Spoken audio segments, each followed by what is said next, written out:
Lokhu eqhubeke njalo, uMeya weSekero, uMeya woMkhandlu Abaqulusi, uMkhwanazi unikele ngendlu kwaStanela eVryheid. Lokhu kulandela ukuthi-ke amavolontiya ayeyochibiyela afica-ke omunye womuzi okukholakala ukuthi-ke waSibisi ungekho esimeni esihle. Amavolontiya athola isimo la khona kwakuney'ngane ezayihleli zodwa zaziwu-4 kuwumfana omdala namantombazane amabili, bonke befunda lapha esikoleni kwanotshelwa, bese kuba inganyana eyayincane.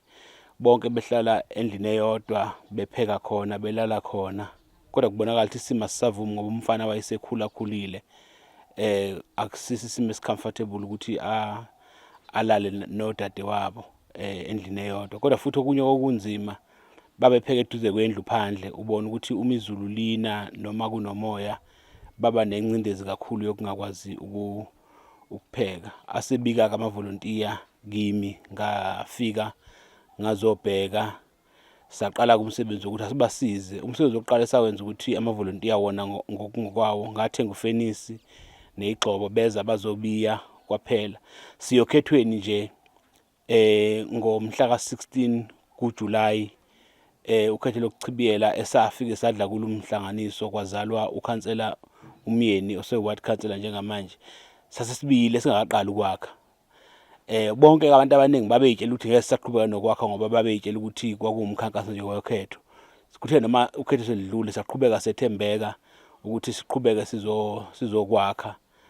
Kwakhiwe-ke baningi abantu abafaka izandla engihambe nginqonqotha kubo ukuba basilekelele ukuze lendlu iphele. Isiphelile-ke, sibonge futhi nokuthemba isiphelile belekelela, kwangena ifurniture phakathi, ifurniture yasekhishini, ifurniture yase-sitting room yokuhlala, amakamera amabili anembhede ngama-double bed ukuze bakwazi ukuhlala bese indawo yokugezela.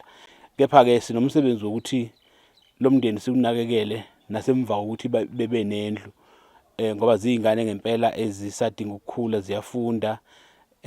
Ngitholile futhi ukuthi nasesikoleni baphumelele kulonyaka, okusho ukuthi baqhubha kahle. Siyethemba ukuthi imiphumela izoba ngcono kakhulu ngonyaka ozayo. Kodwa sigcinanga ngokwakha lendlu kuphela, lendlu esafica behlala kuyo sayilungisa nayo, sayenza i-roof kabusha ngoba yayisine-roof evuzayo, sayiplasta ngosimende yonke ngoba kwakuyindlu yodaka eyayisibukeka inenkinga ukuthi iyawa. Kodwa futhi sagcina ngesikhathi siqala uhlelo lokwakha senza indlu yamathayela ewu-2 room abasayisebenzisayo namanje. Njengamanje nje basovula namhlanje sebesebenzisa yona ukulala. Sekuzoba kubo ukuthi bayenzani emva kwalo msebenzi ongaka. Sekuwumuzi nje ukhona. Konke lokhu asiyibongi thina, sibonga uNkulunkulu owathinta inhliziyo zabo bonke abantu ababa nomnikelo. Ngakho-ke u-Ayanda noGorgeous okuyizona ingane eyikhona namhlanje la bajabule kabi, kodwa uyabona ukuthi abakakholwa ngoba bese bebona sekuhamba isikhathi eside indlu lokhu beyibuka nje ingezile ukuzovulwa ngokusemthethweni. Kodwa ngiyabonga kini nonke. Abanye khona abangaphosanga lutho, kodwa bephosa imikhuleko nje ney'nhliziyo ey'vumayo ngoba akusithi sonke sisuke sinotho. Lokho sokungenalutho, umoya nje wokuthi uyafisa usuke nawo ubaluleke kakhulu. Buka nje ngoba lezi ngane sizakhela indlu, akho ngisho yodwa evotayo, yayingekho la ngevoti.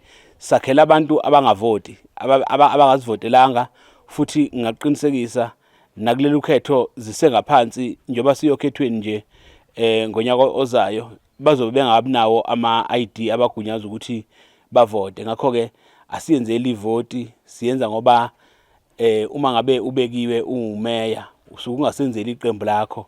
Asibabuzanga bonke, babengenawo ngisho ubulungu benkatha la ekhaya ngoba kuzingane eze-under age. Ngakho yayingahlangene ne-IFP kodwa yayingomphakathi ukuthi uma iqembu selisithumile sisuke sesingabaholi babantu, hhayi abaholi beqembu elisuke lisithumile. Ngakho-ke sisazoqhubeka nje silekelele.